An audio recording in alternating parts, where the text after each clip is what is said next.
topics and opinions expressed in the following show are solely those of the hosts and their guests and not those of W4CY Radio, its employees, or affiliates. We make no recommendations or endorsements for radio show programs, services, or products mentioned on air or on our web. No liability, explicit or implied, shall be extended to W4CY Radio or its employees or affiliates. Any questions or comments should be directed to those show hosts. Thank you for choosing W4CY Radio. Welcome to the Ask the Expert show on W4CY Radio and Talk4 TV, where we bring you educational information from top local experts in the fields of legal, health, financial, and home improvement. Now sit back and listen to experts in family law, association law, hearing loss, business brokers, home care, along with many other topics. Now here are your hosts, Steve-O and Sophia. Hey, good morning, Philadelphia. Welcome to another Ask the Expert show where we bring you the top experts in the field of legal, health, financial, and home improvement. We have got a great show for you this morning. We actually got an email the other day from somebody in New Jersey. I think the show bleeds into New Jersey, being that the show is Philadelphia. But they had someone who said that they just found the show, loved the show, and they wanted to get two questions in. And before I get to their questions, let me welcome Katie Harris, Dr. Katie Harris of the Philly Wellness Center. Good morning, Katie. Good morning. Thanks for having me on. I love having you on. I love the way you explain everything. You make it so easy. You're going to love these questions. I think her name was Naomi, but she was in it's I don't know my geography real well, but she said she's in New Jersey. Is that close to the Philadelphia area? Yeah, absolutely. I mean, assuming she's in South Jersey. Yes, that must be. But anyway, she just found the show, loves the show. Her two questions were incredible. But first of all, tell us about Philly Wellness Center. So Philly Wellness Center, I started this as a response to my own journey through perimenopause and weight gain and all the issues that come along, the signs and symptoms that you get with it, and thinking, God, there's got to be a better way to deal with this. And so it's evolved from like hormone therapy and weight loss to really treating issues that cause hormones to change, because we see hormone changes in 20 and 30-year-olds now that are quite dramatic. So looking at things like gut health and toxins and oxidative stress, and really diving deep into why you have the hormone imbalance in the first place, making sure that we correct it so that you can live a long, healthy life. That's my goal. Well, I got to tell you, I know that you are helping so many people. Our question from our new viewer, first of all, is she said, I keep hearing functional medicine, and I'm hearing it more and more. What is functional medicine? So functional medicine, it's really a root cause approach to medicine. And this was actually a difficult switch for me coming from the medical world. So I've spent 25 years working in the hospital system and getting all kinds of degrees. I've got like 4 master's degrees and a PhD, and all in medicine. So I'm very, very well rooted in the medical field. But in the medical, conventional medical standpoint, we come at things like, you come to me and say, I have this symptom, and I say, okay, well, you have this cluster of symptoms, so you have this disease state, and these are now the pharmaceutical agents that we're going to use. So one of the problems that I have with that, I mean, I have a couple problems with that, but basically the medications that are used typically are used to suppress the symptom, because once you no longer have the symptom, then you no longer have the problem. You might have other problems, but you don't have that problem. And then we keep treating those problems, and basically you do it by suppressing. So in order for the pharmaceutical agents to patent a drug, it has to block or alter a pathway in the body. So in the functional medicine path focus, what we come at this is from a root cause, like why do you have these symptoms in the first place? Something's causing the symptoms. Like, so the goal isn't to mask the symptoms, it's trying to understand what the body's telling us, because the body knows what to do. The body works one way in everybody. It doesn't matter what color, race, or income you make. It just, the mitochondria function in one way. They need glucose, they need fatty acids, and they have to get into the cell to be utilized. And when they don't, the body does a workaround. And when the body does a workaround, then you get manifestation of health conditions and diseases. So, why is it doing a workaround? Is it because you have nutrient deficiencies, right? We all know, I don't know if you've seen the documentary on Kiss the Ground about the soil depletion and all this stuff, all the toxins that are treated on grass and the pesticides and the glyphosates. So all of that stuff is contributing to our health condition. And it's causing excessive oxidative stress, which the body has to deal with. And when the body's got to deal with a lot of oxidative stress, then it's doing something that it wasn't meant to do. And when it's doing something it wasn't meant to do, then it has to steal from different places. Like if I don't have enough, let's say, choline, well, if there's not enough choline to make the cell membrane, then it's going to steal it from somewhere else. And you can do that when you're in your 20s and 30s and not notice it, because you got trillions of cells. There's a lot to steal from before you have any clinical manifestation.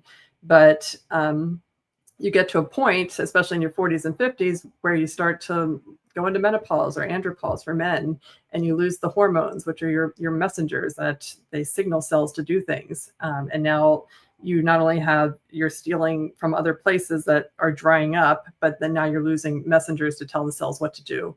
And that's when you get manifestation of disease. But I would like to, because to me, the body knows what to do. It just needs the resources to do it. We need to make sure we give it the resources to do what it needs to do. And then you don't have the symptoms, right? It's an amazing piece of artwork in the body. I mean, and to think that we could suppress symptoms and that's the end of the story is kind of ridiculous when you think about it. So coming and looking for what is it exactly that's causing these symptoms in the first place, and how do we help the body to do what it wants to do so that you don't have the symptoms, is functional medicine. Katie, how many times have you had a patient that said, I know there's something wrong? Something's going on inside my body, and my physician told me that they don't see anything wrong. How many times have you gotten a patient like that? Yeah, I mean, we get it a lot, or they'll have vague symptoms, right? Like, I Yes. feel dizzy. Well, there's not a diagnostic code for that. Like, you feel dizzy. Well, okay, well, that's interesting. I don't have a Right. drug to give you to suppress that, or you do have a drug that, to suppress. There are some like meclizine or something can help with that, but then it causes other issues. So it's kind of like choosing the least of the evils that are placed in front of you, the least offensive. But it happens a lot. And so, especially in menopause, because mainstream seems to hate menopausal women for some reason, because there's like zero treatment for them other than antidepressants. So I'll get them and they'll ask their doctors or their providers. I don't mean to pick on doctors, but providers, to run labs, and they get a lot of pushback from it. And if they do run labs, they'll run your standard CBC, Chem7, which are very rarely off, like unless you have like extreme issues. And then they'll run like an estrogen, an estradiol, but they don't, like, I run a whole different panel of labs. Like one of my favorite labs is insulin, and insulin tells us a whole lot about what's going on in the body, how you're utilizing glucose. And, we can literally tell you if you're on the path to diabetes 10 years before you get to diabetes, Wow. right? So it's really powerful to follow those. But yeah, I mean, I'll get patients who tell me that all the time. They're like, my labs look great. I'm like, well, Yes. that's great that your labs look great, but you don't feel great. So there's clearly something else going on. Like if we're just treating the labs, fine, then the labs are doing great and they can go on their merry way. But if you want to feel better, then we need to dig a little bit deeper. There's so many people out there like that.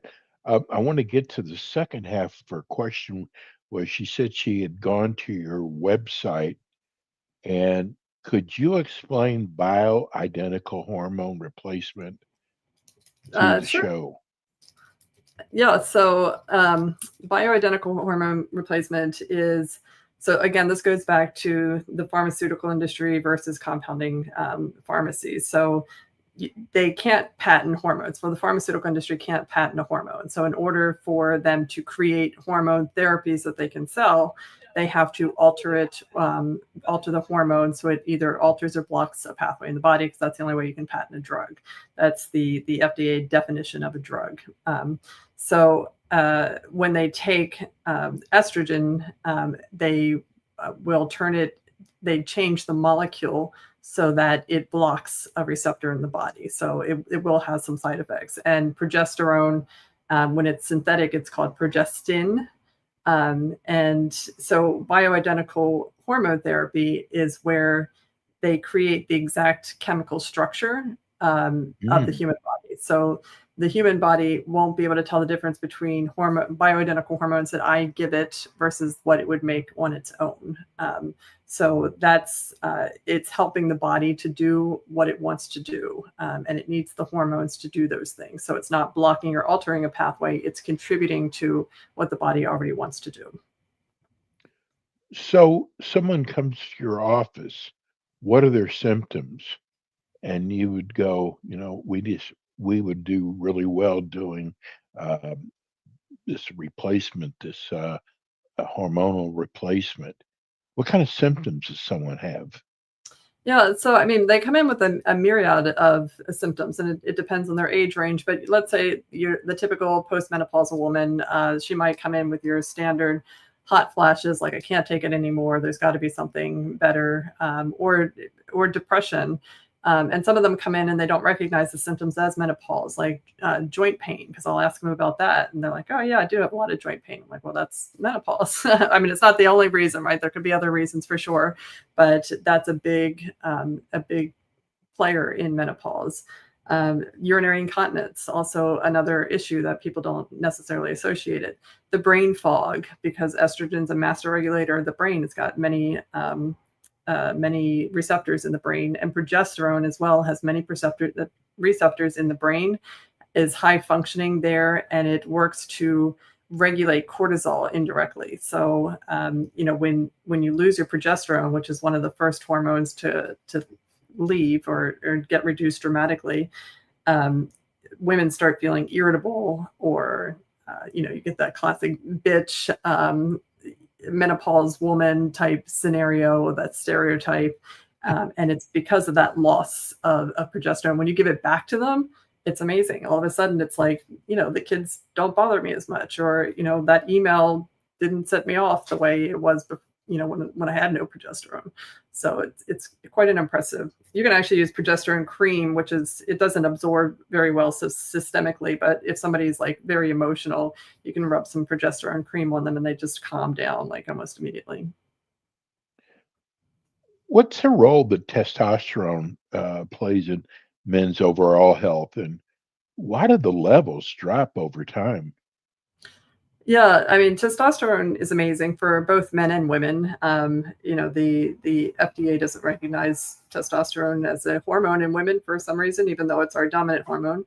But our ratios are going to be different. Obviously, men are going to have way more higher ratios of testosterone to estrogen, and we have actually our testosterone levels are higher than our estrogen levels, but the ratio is much closer together. So the role of testosterone is to build muscle, to increase metabolism. And when you increase metabolism, you increase hair growth, right? And you increase muscle mass. So when you get to the age of 50, and this is another thing that people will come in with, especially with men, they're like, I'm working really hard in the gym, and I used to be able to do this with no problem, but now I'm struggling to get it done, right? Lifting a certain amount of weight. And a lot of that is because as their testosterone levels go down, you need testosterone in order to build muscle and to maintain muscle. And when that goes down, then you start to lose it. And they've estimated that you lose about 10% of your muscle mass for every decade. So if you start off in your 50s and you have no muscle mass, by the time you're 80, you're going to be so frail. And you're just like one fall away from death, really. So, maintaining muscle mass up into your 50s, and then even as far, if you want to live a long time anyway, muscle mass is your biggest predictor of longevity. Wow, really? Yeah. That's interesting. Um, we just got a text from Samantha. She said, I know you deal in weight loss. What are your thoughts on that injection? I guess she's talking about Ozempic and those Yeah. injections. I, Do you I mean, use those in your practice? what's that? Do you use those in your practice? Oh yeah, yeah. I mean, that's been the most life-changing medication. And it's not a medication; it's a hormone, right? So Right. semaglutide and Ozempic, it's the hormone GLP-1, and GLP-1, your body makes it naturally, right? You make it in the stomach, and your brain makes a little bit of GLP-1, and it serves a couple purposes. It tells the brain that you're full. Okay, so Yes. when you eat, you release GLP-1, and it goes to the brain and says, hey, stop eating. We're full. We got stuff going on here. And then it also slows down digestion so that you can actually digest the food, right? So you don't want it to rush out, because that's when you get diarrhea, right? So it does slow down the process, and the intestines are telling the brain too, hey, we're full. Please don't put anything else in us right now. So that is a big aspect of it. GLP-1 also decreases inflammation. So I use it in little ladies with I'll use it in joint pain. So anybody that comes in with knee pain, there's a good chance you'll end up on semaglutide. Not for weight loss, at really small levels, low doses or micro doses. It's great for inflammation, but you don't lose weight on that. But when you come in for weight loss, we still start you off at a low dose, and we'll ramp up based on your progress. You never want to go too high. Some of the horror stories, if you've heard them in the news media, is all related to people that are over aggressive. But you don't want to be over aggressive with any hormone, not just GLP-1. Right. Like if I gave you too much estrogen, you would want to kill me. And even too much testosterone can make people, just really, just any hormone. Too much of anything is no good. The body wants harmony and balance. Katie, would it surprise you, and I'm not embarrassed at all to say this, I'm on Ozempic, been on it for about a year. And I got to tell you, first of all, the part about when you just said about the brain, oh my God, the way it works on the brain and tells you I'm full so much sooner. It's amazing how that works. But does it surprise you if I told you my blood work is so much better now since I've been on Ozempic? Does that surprise you? No, not at all. And that I've had a couple clients that had fatty liver before they started weight loss, and after they started it, that went away. And that's the key, because I've had there's a lot of shaming that goes on with starting semaglutide. I don't know why, but because it's more dangerous to be fat, to be honest. Like being Yes. obese is linked to like just about every cancer that's out there. Because cancer loves glucose, that loves sugar, right? And it thrives off sugar. And when you're in a fasting state, the cancer cells literally starve to death. They have to have glucose. So when you're on something like semaglutide, one, you're losing weight, and two, you're training the body to utilize fatty acids and to be in a fasting state for longer periods of time. So I personally eat once a day, and I was on semaglutide. I lost 50 pounds with it, and I still microdose with it, and it helps me to maintain that fasting state in the day. So I'll eat at dinner time, because it's important to me to have a very long fasting state. Because if you think about it, you don't the one organ that doesn't get cancer is the heart, right? You never hear about heart cancer, and that's because the heart is almost entirely dependent on fatty acids, which is a fasting state fuel source. So yeah, being obese is basically linked to glucose utilization. So semaglutide is helping to reduce those rates. So it's very impressive what it does. I've been reading about that they're finding out that this is not just good for diabetes, or that also for the heart. They're Yes. they're finding, I mean, it's still kind of a new product, but they're finding new things every day. But I want to tell people because, the people who have side effects scream louder than the ones that I think a lot of people are embarrassed to say they're on it. I'm not. Um, but I got to tell you, I have had probably 0. I mean, once in a while, I'll get a little nauseous, but it goes away, though. I mean, these side effects they talk about are very minimal, wouldn't you say? They're very minimal, and the thing is that they're associated with obesity in the first place. So pancreatitis is linked to obesity. So gallbladder disease is linked with obesity, and when you start to lose weight, those things can get agitated. So it's not necessarily the semaglutide or the Ozempic; it's the process of losing weight that can trigger some of those things. And the other thing is muscle mass. You're going to lose muscle mass no matter what diet. If you're on the South Beat diet, you're on, I don't know, Jenny Craig or whatever crazy diet you want to be on. When you lose weight, you lose muscle with it. But the GLP-1 is actually muscle preserving. So it helps to preserve some of the muscle. So when people talk about, muscle loss, that's just part of weight loss. It's going to happen. It's inevitable because you can't pick and choose where you lose weight. I would love it if I just lost weight in my butt, but that's not what happens. Like you lose it everywhere, So Right.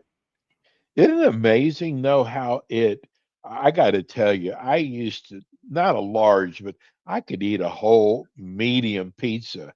Now, if I look at a medium pizza, I'm like one slice and I'm good to go. yeah, It's amazing how it works on the mind. right. And it helps you to make that switch because there's nothing worse than being given a list of things that you can't do anymore, right? Yes, When you're on that's right. semaglutide, you don't want to do those things.